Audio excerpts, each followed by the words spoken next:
Tu galères à progresser aux échecs et tu ne sais pas pourquoi? Moi je sais pourquoi. C'est parce que t'es débile. Non, c'est pas ça. C'est parce que tu n'appliques pas les 3 règles simples que je vais te présenter dans cette vidéo. Si jamais tu commences à les appliquer suite à cette vidéo, ton classement va décoller. La première règle, c'est de systématiquement te poser cette question avant de jouer ton coup. Le dernier coup de mon adversaire implique quoi? Dans cet exemple, mon adversaire a joué B3. C'est assez facile de deviner ce qu'implique le coup. Ma tour est attaquée, je dois bouger ma tour. Mais c'est pas tout. Ça implique aussi que le pion qui était en B2 est en B3 maintenant. Donc il ne protège plus les pions A3 et C3 qui sont devenus des faiblesses. Et on fait quoi quand on voit des faiblesses? On tape dessus. Maintenant que j'ai identifié ce qu'implique le dernier coup de mon adversaire, je sais ce que je dois faire. Sur le court terme, je dois bouger ma tour parce qu'elle est attaquée, et sur le long terme, je dois venir taper sur ce pion parce qu'il est devenu faible. Ici, dans la partie, mon adversaire a joué Dame F4, je regarde ce que ça implique, Dame F4, ça tape sur le pion H6, ça tape sur le cavalier F5, ça tape sur la tour C7, mais tout est défendu, il n'y a pas de danger, donc je peux faire cavalier D6. L'idée de cavalier D6, c'est venir sur la case B5 pour taper sur les pions C3 et A3. Mon adversaire ici qui joue tour C1, qui est une grosse erreur, parce que ça me laisse cavalier B5. Si jamais il avait mieux anticipé l'idée de mon coup cavalier D6, il aurait joué A4, ce qui m'aurait empêché de jouer le cavalier B5. Ici, je mets mon cavalier en B5, et je tape A3 et C3. Je tape A3 une fois qui est défendu 0 fois, et je tape C3 3 fois qui est défendu que 2 fois. Donc je vais nécessairement gagner un pion ici. Si mon adversaire vient défendre ici comme ça, je prends simplement en A3. Dans ce nouvel exemple, les noirs jouent C5. Donc une nouvelle fois, on se demande ce que ça implique. Ça implique que le pion se trouvait en C6, et maintenant il se trouve en C5. En C6, il contrôlait la case D5, et en C5, il ne contrôle plus la case D5. Du coup, je peux y introduire mon cavalier. Et mon cavalier est absolument magnifique ici, parce qu'il ne pourra plus jamais être chassé par un pion. C'est ce qui s'appelle un avant-poste. Dernier exemple, ici les noirs jouent tour C8. Une nouvelle fois, on se demande ce que ça implique. C'est que la tour tape sur la case C1. Et qu'est-ce qui se passe si jamais la tour arrive sur la case C1? C'est échec et mat du couloir. Ça implique donc que je ne peux pas prendre ce cavalier. Sinon, c'est le drame. Je me fais mater comme un malpropre. Ici, je suis obligé de revenir avec le fou, et c'est échec et mat. Maintenant que j'ai compris que je ne peux pas prendre ce cavalier à cause du mat du couloir, je vais chercher à ce que le mat du couloir ne soit plus possible. Je peux par exemple jouer G3, de manière à ce que mon roi ait une case de fuite, F3, avec la même idée, ou encore Roi F1. Comme ça, sur Roi F1, je vais jouer un coup n'importe quoi avec les noirs. Il n'y a plus de mat du couloir ici, parce que je peux partir en E2. Je compte sur toi pour appliquer cette règle à partir de maintenant. Tu ne dois pas jouer des coups au pif. Tu dois absolument être attentif aux coups que te joue ton adversaire et répondre en fonction. C'est un échange, tu ne joues pas tout seul. Quand tu réponds à côté aux échecs, imagine ça, c'est comme si ton pote te demande l'heure et tu lui réponds qu'il fait beau. Ça n'a aucun sens. Aux échecs, c'est la même chose. Règle numéro 2, échec, prise, menace.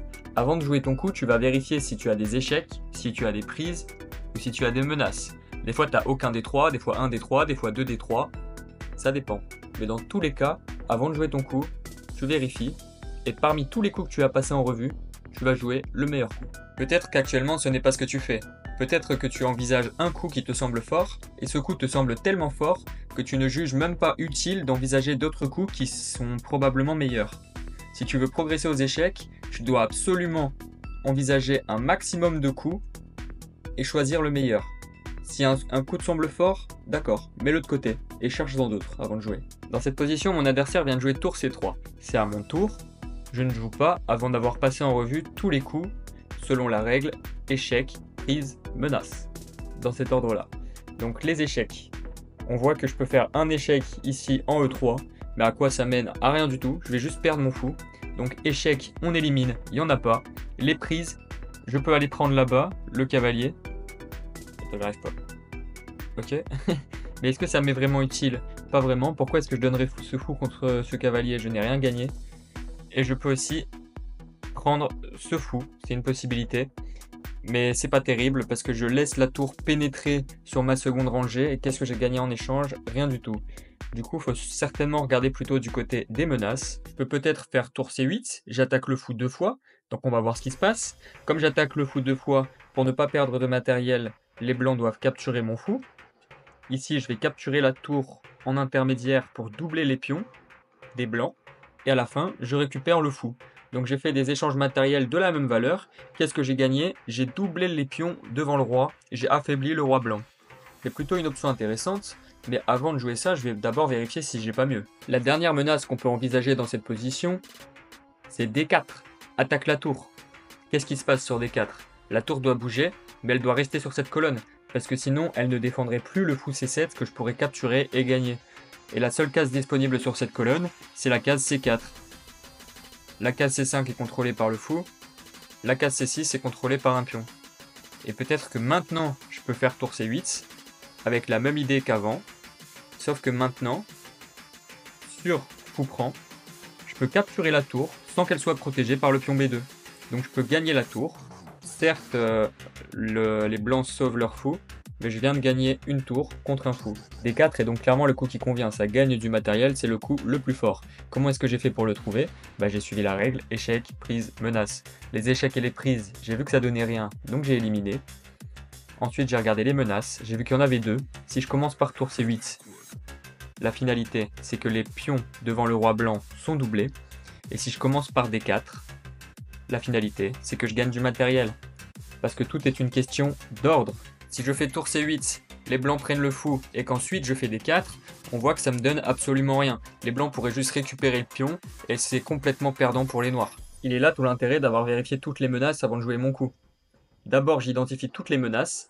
Une fois que j'ai identifié toutes les menaces, je vois si certaines menaces que j'ai identifiées peuvent aller ensemble. Et si jamais c'est le cas, j'essaye d'identifier dans quel ordre. Deuxième exemple, je vais toujours suivre le même processus, échec, prise, menace. Je regarde d'abord les échecs, qu'est-ce qui se passe sur cavalier D3 échec? La dame peut prendre, et ici je récupère le fou. Bilan, j'ai donné un cavalier contre un fou. J'ai rien perdu, j'ai rien gagné. Ok. Maintenant, qu'est-ce qui se passe sur cavalier prend F3 échec? Une prise sur échec. Les blancs doivent prendre. Et ici, je récupère le fou. Ah, je viens de gagner une pièce. C'est quand même beaucoup plus intéressant de ce côté. Ok, j'ai vu les échecs et les prises. Maintenant, qu'est-ce qui se passe au niveau des menaces? G5, je regarde si ça marche. G5, ah, les blancs peuvent capturer le cavalier. Et ça va pas parce que je le défends 2 fois tandis qu'il attaque 3 fois. Je vais perdre une pièce. Ok, j'élimine G5. Ensuite, pourquoi pas cavalier C6. J'attaque la dame. Ah, je vois que la dame blanche n'est pas obligée de bouger. Parce que les blancs peuvent simplement capturer mon fou et contre-attaquer ma dame. Je peux prendre la dame, mais ils vont prendre la mienne. Ici, je peux peut-être faire cavalier C2, mais roi D2, je prends la tour et mon cavalier ne sortira plus. Ok, j'ai une pièce de plus, mais ma pièce de plus, elle se trouve en A1. Et elle pourra plus jamais sortir. Et limite, le roi, il peut peut-être aller la chercher avec roi C1, roi B2, roi prend A1. Maintenant que j'ai passé en revue tous les échecs, toutes les prises et toutes les menaces, je peux conclure maintenant et seulement maintenant que le coup le plus fort est cavalier prend F3, parce que ça gagne une pièce nette sans laisser aucun contre-jeu au blanc. Évidemment, les deux règles qu'on vient de voir vont pas l'une sans l'autre, les deux vont ensemble. La première règle, se demander ce qu'implique le dernier coup de l'adversaire, c'est plutôt la stratégie, le jeu à long terme. Par exemple, exploiter une case qui est devenue faible, ou bien taper sur un pion qui est devenu faible, comme on a pu le voir dans les deux premiers exemples. La deuxième règle, échec, prise, menace, ça va concerner le jeu à court terme, la tactique, c'est-à-dire ce qui marche maintenant et ce qui ne marchera plus au coup d'après. Troisième et dernière règle, améliore tes pièces. La première chose à faire quand on veut améliorer ses pièces, c'est déjà d'identifier les pièces qui ne jouent pas. Ici, on voit que c'est le cavalier A6 qui ne joue pas, et le fou B7 qui tape sur un mur, éventuellement la tour F8 aussi. Est-ce que j'ai le temps d'améliorer ces pièces? Oui, parce qu'il n'y a pas d'échec, il n'y a pas de prise, et il n'y a pas de menace. Enfin si, il y a éventuellement tour prend C3, mais on n'a pas envie d'échanger une tour contre un cavalier. Alors premièrement, comment est-ce que je fais pour améliorer ce cavalier? La première chose qu'on doit se demander, c'est quel est son avenir à ce cavalier. Est-ce qu'il y a une case particulière sur l'échiquier où il rayonnerait? La réponse est oui. On voit un avant-poste. Si jamais tu as bien écouté la vidéo jusqu'à là, tu sais ce que c'est un avant-poste. C'est une case forte qui ne peut plus être attaquée par un pion adverse. C'est la case C4. On sait où est-ce qu'on veut aller. Maintenant, deuxième question qu'on doit se poser, comment y aller? Bah ici on peut faire cavalier C7, cavalier E8, cavalier D6, cavalier C4. Dans cette position, les noirs ont tout le temps de parvenir à réaliser ce plan car la position est très fermée et les blancs ne pourront rien faire pour l'empêcher. On fait cavalier C7, les noirs jouent dame C2, admettons, cavalier E8, tour C1, cavalier D6, E3 et cavalier C4. Le cavalier est passé de complètement inutile en A6 à dominant sur la case C4. Pourquoi est-ce que j'ai amélioré ce cavalier et pas une autre pièce? Parce que j'ai suivi une règle qu'on aime suivre quand il s'agit de l'amélioration des pièces, c'est qu'on va d'abord chercher à améliorer la pièce qui est la moins bien placée, ce qui était le cas de ce cavalier. Règle numéro 1. Dès que ton adversaire joue un coup, tu te demandes s'il y a des implications stratégiques. Si oui, quelles sont-elles et comment jouer en fonction. Règle numéro 2. Échec, prise, menace. Avant de jouer ton coup, tu regardes s'il y a des échecs, des prises, des menaces. Et tu choisis le meilleur coup en fonction de tous ceux que tu as passés en revue. 3. Tu regardes si tu as des pièces à améliorer et si c'est le cas, tu les améliores. Quand ces 3 règles seront devenues un automatisme pour toi, tu gagneras au moins 200 points Elo. Je vais te montrer ce que tu peux faire si jamais tu veux d'autres conseils pour améliorer ton niveau de façon drastique. C'est très simple, ça prend 5 minutes max. Tu vas sur la page principale de ma chaîne, ici tu auras un lien dans la bio, tu cliques dessus. Tu as juste à rentrer ton email. Une fois que tu as rentré ton email, tu cliques sur continuer. Tu arriveras sur cette vidéo. Reste bien jusqu'à la fin. Tu peux regarder la vidéo ou pas, c'est comme tu veux. Moi, je te conseille quand même de la regarder. Ensuite, ici, tu as un lien dans la description. Tu cliques sur le lien et ça te ramènera sur un formulaire. Tu as juste à mettre ton email, ton prénom, ton nom de famille. Je pose également quelques questions pour en savoir plus sur ta situation et tes besoins. Tu choisis une date et voilà, tu as réservé un coaching totalement gratuit avec moi. Pendant 1 heure, je vais te donner un max de valeur.